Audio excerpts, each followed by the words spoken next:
right, Sheila, welcome to the show. Live streaming from Business Application Summit 2019. Thanks for having me. Absolutely. What have you been up to over the last 2 days? What's exciting? What does a CRM MVP like yourself like to attend? What kind of sessions? The very big shift of focus on where we are now versus where we are 2-something years ago, with a lot of it's renaming things that have been there for a long time, getting a lot of first-party attention to a custom framework that we've had for a long time. Yes. We used to call it XRM. Now it's the Power Platform Common Data Service. Really demystifying what some of those changes are, I think, has been really good for this thing. A lot of focus on things like AI. A lot of amazing products that have come out within that space that have been good. And a lot of really cool things for developers coming out too. I'm a developer, and I have always been clamoring for a little more love from Microsoft of giving us some more tooling, and they're investing in that significantly now. We've got new things with the Power. What was this? I'm blanking. PCF stands for Power Apps Component Framework. Yep. Where we now can build custom controls that are really cool. New next level iteration of what we've been able to do with HTML web resources and things with our model apps that used to be our Dynamics forms. Now we can do something that's going to be a lot more repeatable, where now I can build components, and what we're really doing now is abstracting out the user interface layer from the platform layer. And now I can build a component in a language that can then get translated up into a web app, can get translated up into a mobile app, can be translated into a model app or a Canvas app.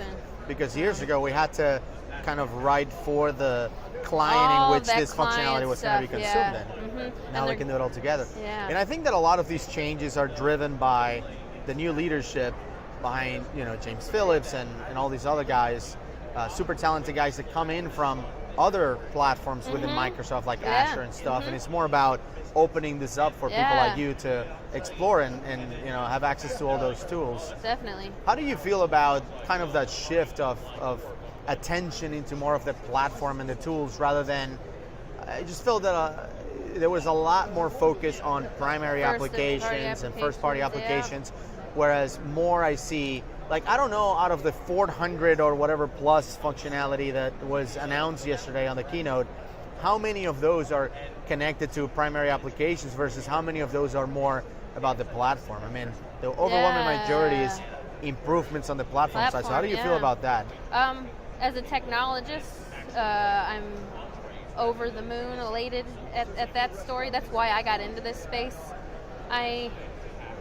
Sales applications are great.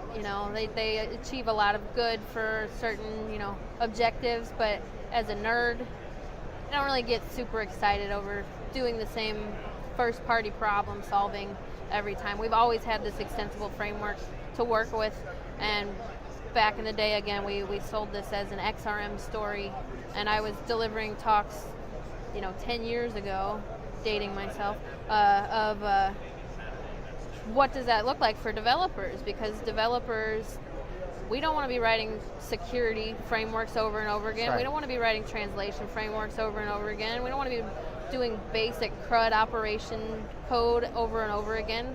We want to be doing the cool stuff. And this framework was there. It's always been there to do that. We did shift for quite some time into making sure that we had a mature first-party ecosystem. So we made sure that we were rounding out all the capabilities in our sales and customer service and field service, and adding all this capability for first-party solutions so that we could really solidly say this is our business application suite, and it's real and has functionality, and it's not just, vaporware or whatever. Yeah, first-party applications are not going away, right? It's not like, like I've seen very inconsiderate, I guess, is that a word? I don't know, posts about how Dynamics 365 is dead. And obviously that's in terms of the primary applications and how, now we have this platform to build our own applications.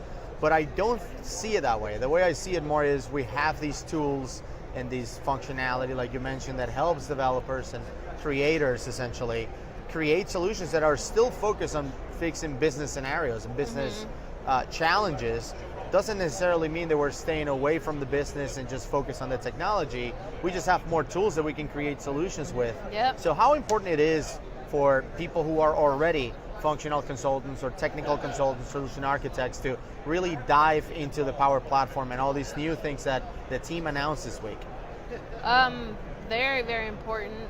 The good thing is, yes, the branding has changed and some of the architecture is changing again to help with segmenting and separating our user experience portion from the platform portion, platform being common data service, user experience being at this point model-driven applications would be what the traditional CRM applications or Dynamics 365 or however many names we have for what we've been dealing with. But that skill set is still there, so you still have a leg up now because it's becoming a first-party problem that we're selling with this custom framework that we have to work with now. And I think that the most challenging part is learning what the names are and where everything is, and even being an experienced person. I was just speaking with Jim Daly on this. We're working on the Learn content for the developer track right now, and Jim Daly runs the platform. He's a program manager for plugins and developer stuff for Microsoft. He used to write docs though for the developer documentation, so he's the horse's mouth for everything that comes from developers. Basically, he's the one that writes all that.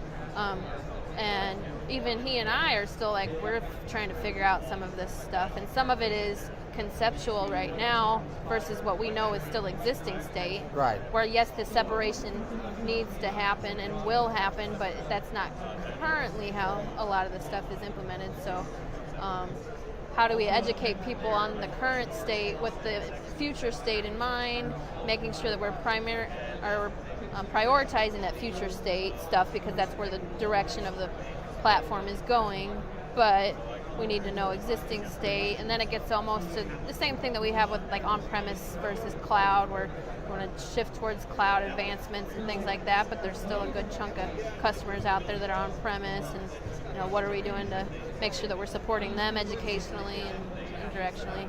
Yeah, absolutely. And just like we talked about the fact that the vast majority of improvements and features that are going to be released in October and March are for the platform instead of for the primary apps. We also see an overwhelming majority of features that are going to be geared towards online and not on-premise. So what would you say to organizations that are still focusing on-premise? I mean, there's still companies today that are investing time into planning their next upgrade from, let's say, 8.2 to 9 or whatever it is. There's still companies doing that rather than looking at the cloud as the next move. So what would you tell companies that are not really paying too much attention to moving to the cloud? Yeah, I mean, it's a case by case. We at Parita Group, we don't shy away from on-premise solutions. There's still many times where it's an important need, or for whatever various reasons, we're still on premise. There's lots of different reasons why people haven't shifted to the cloud. Ideally, we shift to the cloud. Everybody can pretty much agree with that at this point. Sometimes it's just when can they make that investment, right? And what are we doing to support current state within those customers?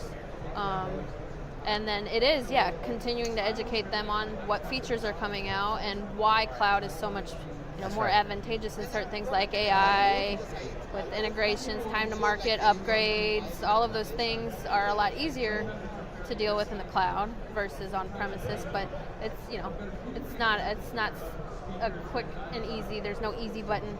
As much as we have things like Fast Track to help us with moving online, it's not awesome. An easy button, but All right, Sheila, thank you so much. How can people get in touch with you? What's your contact information, just in case people watching? Look up reach out. Sheila Shahpari. I'm not very social. I'm social in person. Yeah. But I don't have a lot of social. I've got a Twitter, but I think it's still got like my old music profile stuff on there. So people keep tagging me on it. I work for a company called Parita Group, so you can go to paritagroup.com and find me on there. That's it. Yeah, find me on LinkedIn. Yeah. Thank you so much for joining us on the show. Yeah.